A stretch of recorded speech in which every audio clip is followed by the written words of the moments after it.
안녕하세요.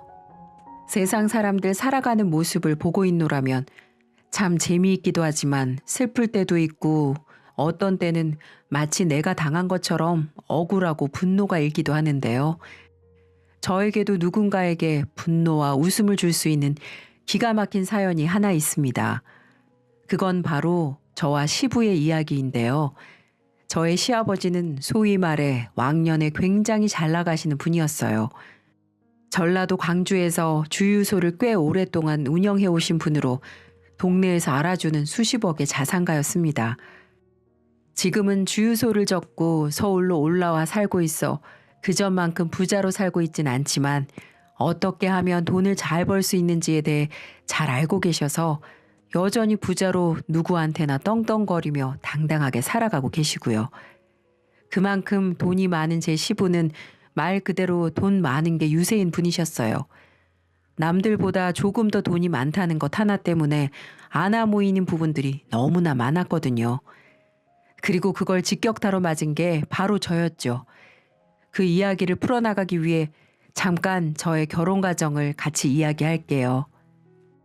일단 저는 저희 남편과 직장 안에서 만났고 남들처럼 평범한 연애를 한 뒤 2년 뒤에 결혼을 했습니다. 서로 진지하게 만나긴 했어도 저희 둘 다 병원에서 근무를 하고 있었기 때문에 스케줄 맞추는 게 힘들어서 양가 부모님께 서로 소개해주는 시간은 따로 갖지도 못했었네요. 그러다 결혼을 약속하게 되고 준비하면서 시아버지를 처음 뵙게 되었고 처음 뵙는 그 자리에서 저는 생각하지도 못한 예비 시아버지의 인성을 확인할 수 있었어요. 이보시오 아가씨, 여기 이거 반찬 좀 더 내와봐. 아이 참 아버지, 그런 식으로 말씀하지 말라니까요. 그거 종업원들한테 예의 아니에요. 예의는 무슨 놈의 예의? 내가 내 돈 내고 밥 먹고 지들 돈 벌 수 있도록 사 먹어 주겠다는데. 그래도 그러지 마세요. 오늘 아버지 며느리 될 사람도 있는 자리잖아요. 저는 그분의 첫 며느리가 될 사람이 인사를 간 자리에서 그렇게 말씀하시는 걸 보면서 속으로 좀 많이 놀랐어요. 제가 2년 동안 만난 남자친구의 모습에서는 이런 면을 전혀 보지 못했었거든요.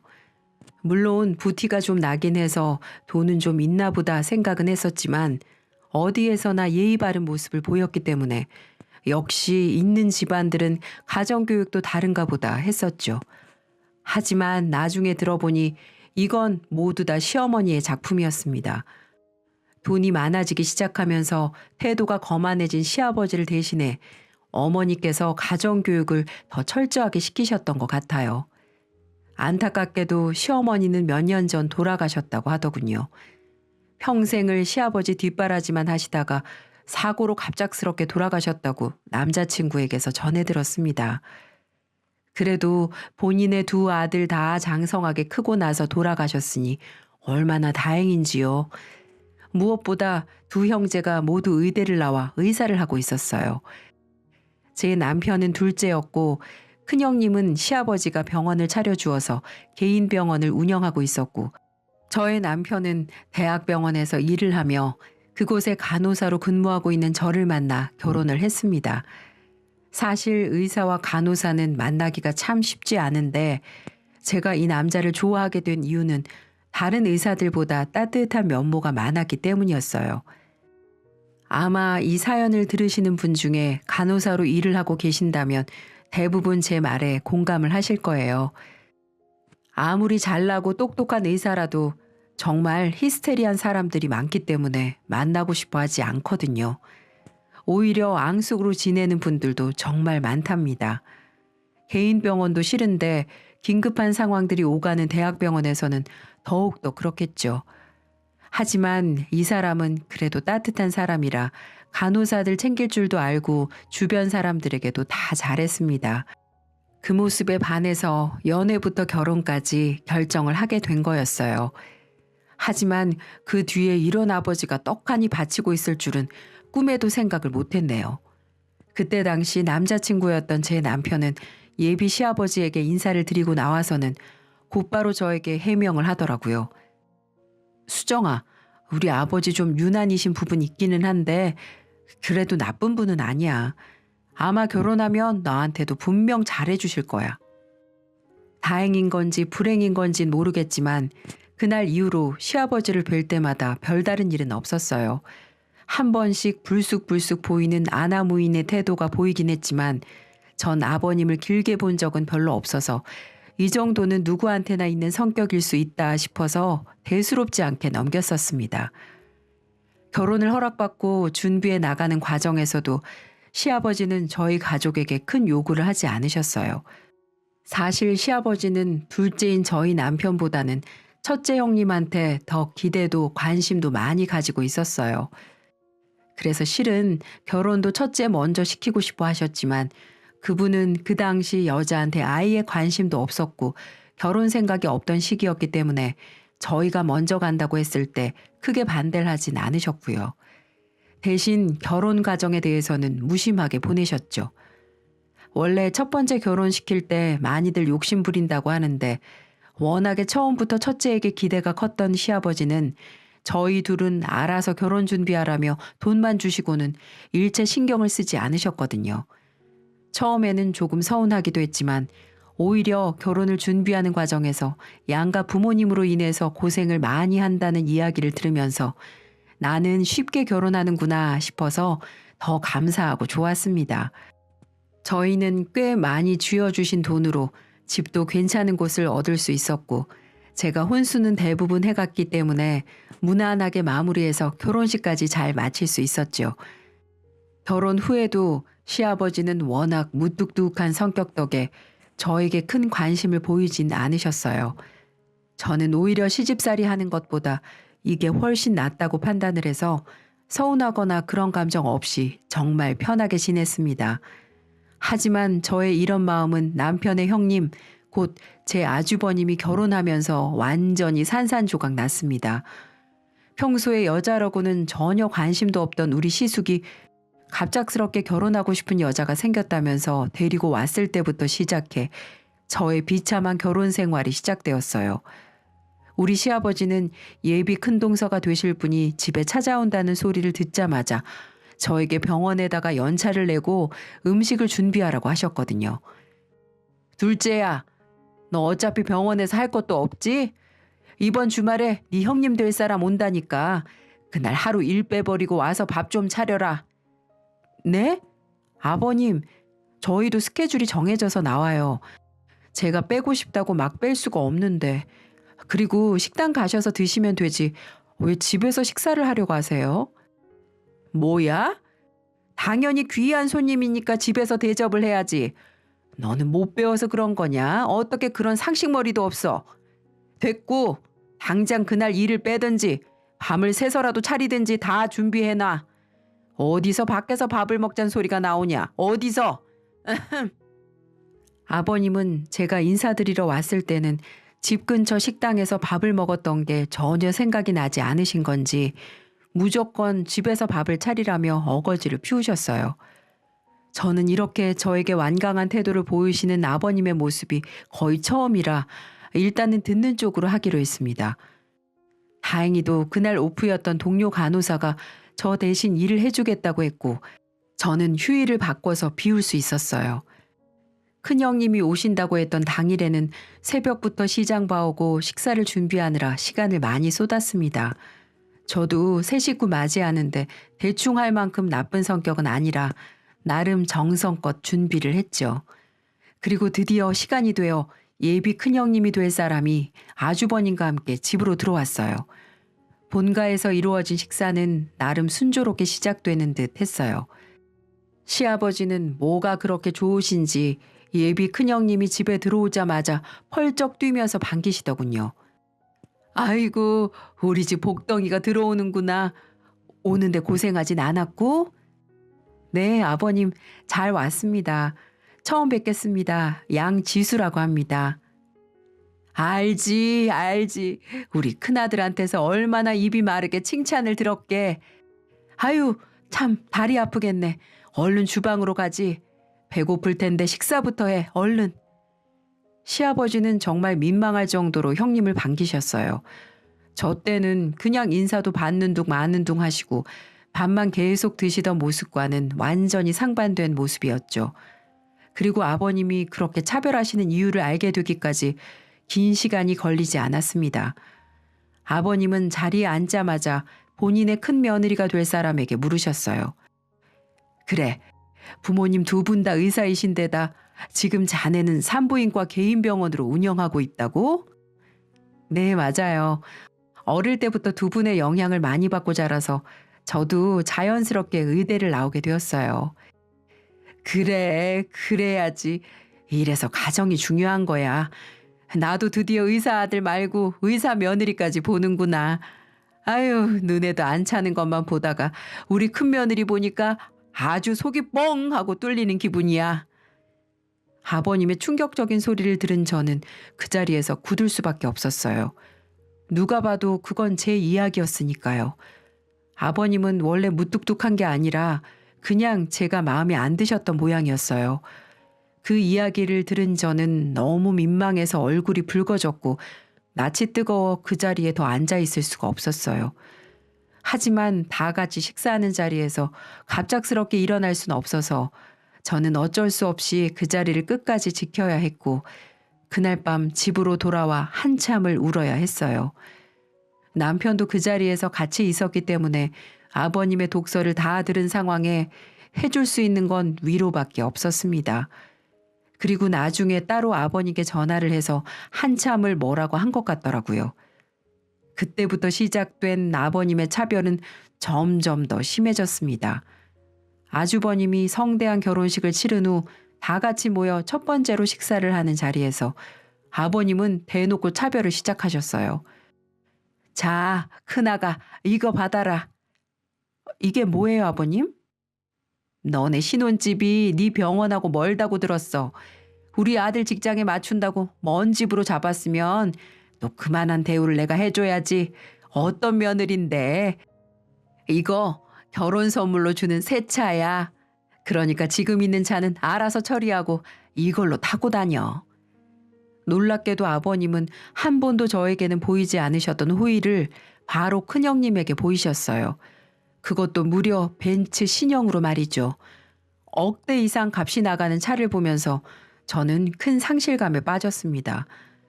차를 받지 못해서가 아니라 아버님의 사랑을 받지 못하는 것에 대한 상실감이었어요. 이번에는 우리 남편도 그냥 보고 있기 힘들었는지 분위기를 망치지 않는 선에서 아버님에게 한마디 했습니다. 아유, 우리 아빠 돈 많아서 쓸 데 많은 줄은 알았는데 이런 데도 쓰시는 줄은 몰랐네. 아빠, 둘째 며느리도 직장 멀어요. 우리는 병원 근처에 집 잡을 만한 데가 없어서 멀리 구했잖아요. 이 사람은 돈 아낀다고 내 차 말고는 본인 차도 안 샀는데 우리 아빠가 하나 사주시면 참 좋겠네. 뭐야? 아니, 지금 나보고 둘째 며느리 차까지 사다 바치라는 거냐? 제 분수에 맞게 살면 되는 거지. 예, 둘째야. 너 어떻게 생각하냐? 사람은 분수대로 사는 게 맞지 않냐? 그 직업에 그 돈에 의사 남편 잡았으면 아끼는 건 당연한 거고 직장이야 버스 타고 잘 다니고 있으면 되는 거지. 그 이야기를 들은 저는 너무 죄송했지만 아무 대답도 못하고 그 자리에서 뛰쳐나올 수밖에 없었습니다. 다시 한번 말하지만 차를 사주지 않아서가 아니었어요. 지금까지 아버님이 저를 그렇게 생각하셨다는 것도 전혀 예상하지 못했던 사실이었고 그걸 대놓고 그런 자리에서 말씀하시는 것도 너무 충격적이었거든요. 솔직히 따지고 싶었지만 그러기에는 제가 더 비참해질 것 같아 저의 최선은 그 자리를 박차고 나오는 것뿐이었네요. 한동안 저는 너무 충격받아서 시댁에는 전혀 연락을 드리지도 않았어요. 하지만 아버님은 그때 제가 자리를 박차고 나간 것에 대해 또 화가 나셨었는지 한 번은 갑자기 저희 집에 찾아오셨더라고요. 그때는 마침 집에 혼자 있는 시간이었기 때문에 연락도 없이 오신 아버님을 그대로 맞이할 수밖에 없었어요. 아버님, 저희 없으면 어떡하시려고 이렇게 무작정 찾아오셨어요. 없으면 전화하면 되지. 너는 일도 없는 애가 전화하면 바로바로 튀어나올 생각은 않고 이렇게 시애비를 홀대하는 거냐? 또 못 배운 티 팍팍 내는 거야 뭐야? 아버님, 왜 찾아오신 거예요? 그날 저한테 그렇게 모진 수모 주신 걸로는 모자라세요? 제가 왜 못 배워요? 저도 엄연히 이름 있는 간호대학 나와서 대학병원 당당하게 들어갔어요. 간호사는 아무나 되는 줄 아세요?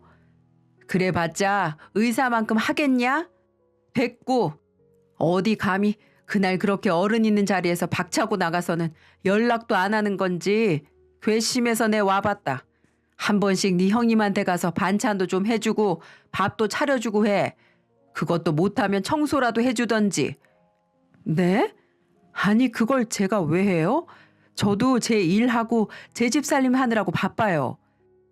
이게 어디서 자꾸 따박따박 말대꾸야.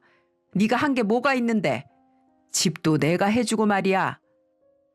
아버님, 여기 있는 혼수는 제가 다 해왔어요. 어떻게 자꾸 말씀을 그렇게 하세요? 그래, 네 분수에 맞게 아주 잘도 했구나. 그저 싸구려 투성이들.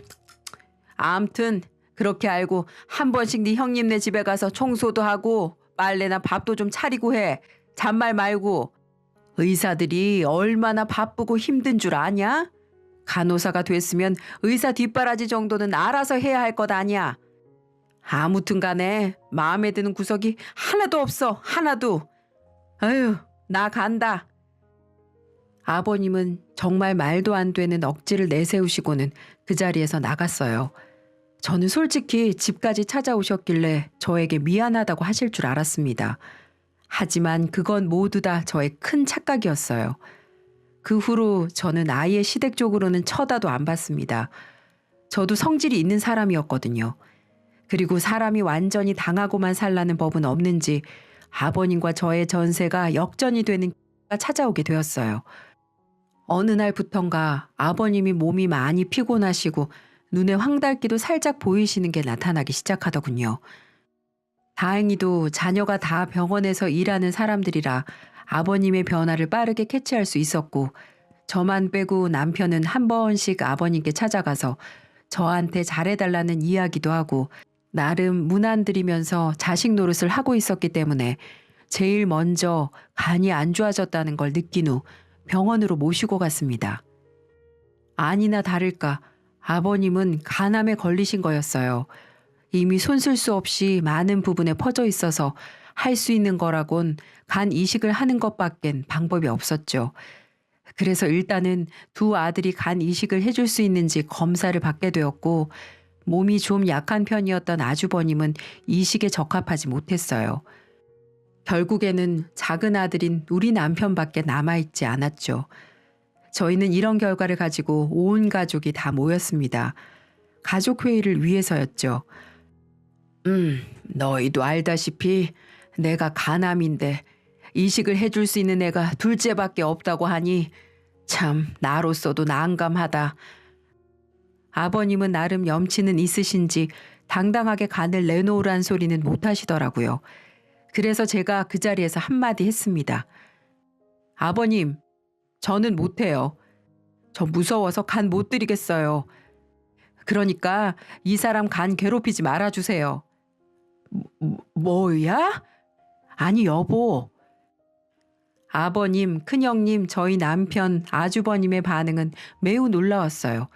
이렇게 나올 줄 몰랐던 저의 태도에 엄청나게 당황을 한 듯 보였죠.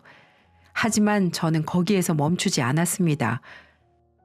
제 말이 서운하게 들리시겠지만 어쩔 수 없어요.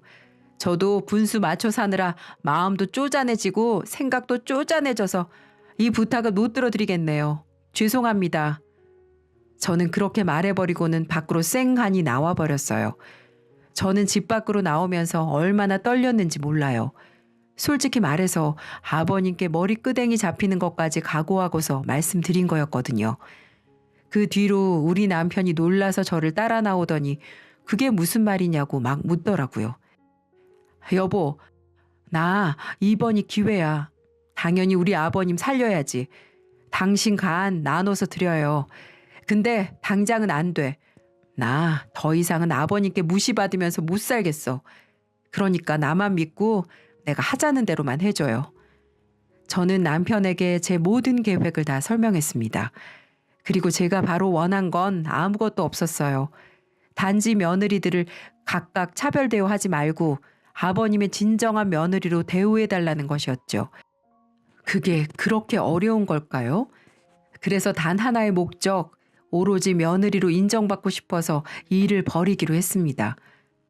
일단 저는 간을 내줄 수 없다는 완강한 태도를 계속해서 보이고, 남편은 시아버지에게 아내 마음을 돌릴 수 있도록 본인이 직접 저에게 수그리고 들어가라고 설득을 하라고 했죠. 그래야지만 남편도 수술을 해드릴 수 있을 것 같다고. 어떤 분들은 이 이야기를 들으시면서 저보고 너무하다고 하실 수도 있어요. 그리고 시아버님이 아예 간 이식을 포기해버리면 어쩌나 하실 수도 있고요. 하지만 저는 시아버지를 잘 알고 있었습니다. 그분은 본인 사랑이 크신 분이기에 절대로 그냥 죽지 않으실 분이었어요. 어떻게든 제 아들에게서 간을 받아낼 분이셨죠. 그래서 저도 이렇게 강하게 나갈 수 있었던 거였고요. 그리고 얼마 뒤 역시나 저의 예상대로 시아버님에게서 연락이 왔습니다. 둘째냐? 네, 무슨 일이세요? 그게 말이다. 내가 다 잘못했다. 내가 잘못했어. 그러니까 간 이식 다시 생각해봐라. 싫어요. 말씀드렸잖아요. 저 분수에 맞춰 사느라 이런다고요. 아니, 네 분수가 어때서 그러냐? 네 분수면 얼마나 그릇이 크냐, 애미야. 아니요. 저는 차도 타고 다니면 안 될 만큼 분수가 적어요. 아버님께서 직접 그러셨잖아요. 저 분수가 작아서 큰일 못 치러요. 혹시라도 남편 잘못되면 어떡해요. 그래서 무서워요. 그러니까 더 이상 간 이야기는 꺼내지 말아주세요.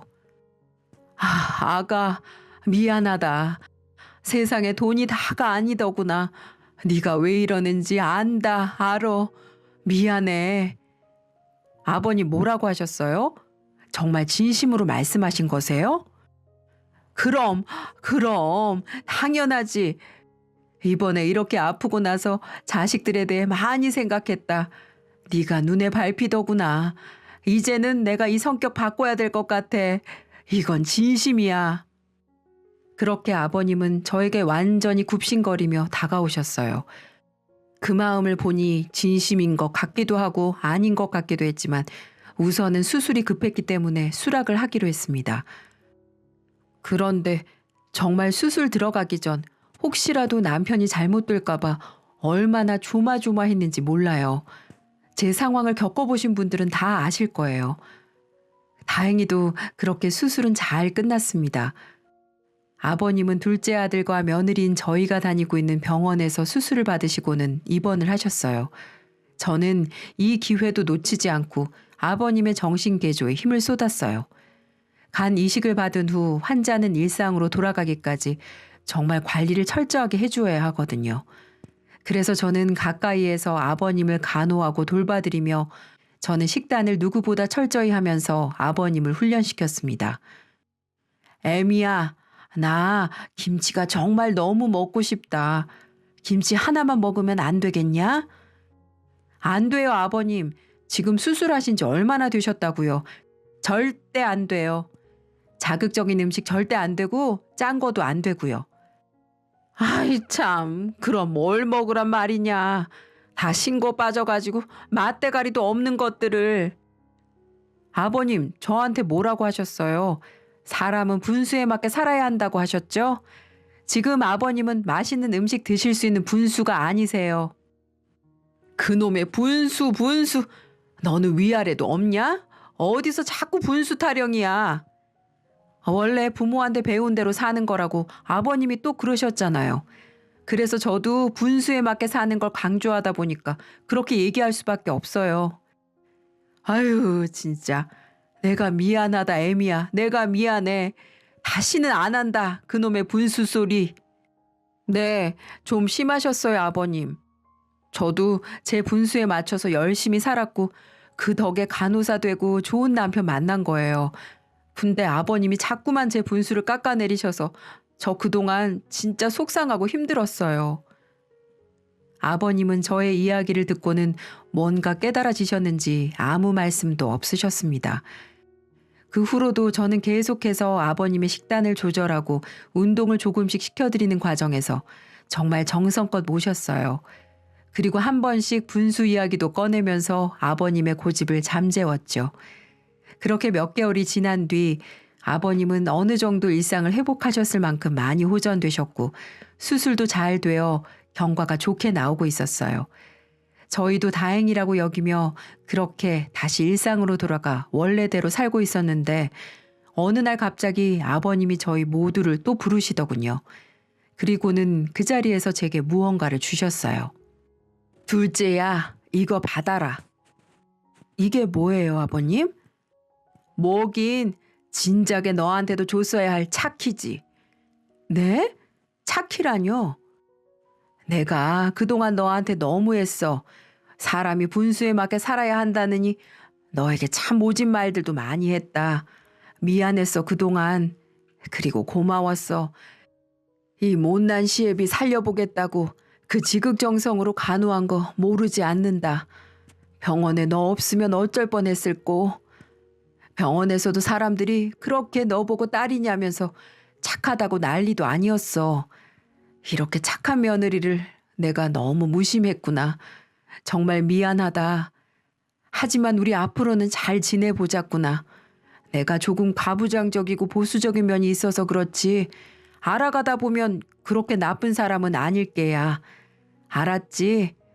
그리고 이 차키는 날 간호해주고 보살펴준 보상이야. 고맙다. 고마워. 몇 개월간 제가 정말 진심 어린 마음으로 아버님을 대했던 걸 느끼셨는지 전혀 생각지도 못했던 선물을 저에게 꺼내주시더라고요. 그리고 그 자리에서 저는 그동안 서운했던 모든 마음들이 다 눈 녹듯 녹아내리며 아버님을 용서할 수 있었고요. 아버님, 저도 죄송했어요. 그동안 모진 말로 아버님께 대했던 거 용서해 주세요. 그리고 아버님, 그 고집에 식단 조절하고 운동 꾸준히 하기 쉽지 않아서 제가 더 독하게 했던 거예요. 그러니까 이해해 주실 거죠? 이 녀석이 끝까지 제 할 말은 다 하는구나. 내 고집이 어때서? 살려면 뭘 못해? 하라는 대로 다 해야지. 아이고, 그래서 한 번씩 밥 투정하시면서 저한테 물병 집어 던지셨어요? 아유, 몰라. 모른다 나는. 아주 그냥 그런 말은 왜 또 해서 산통을 깨.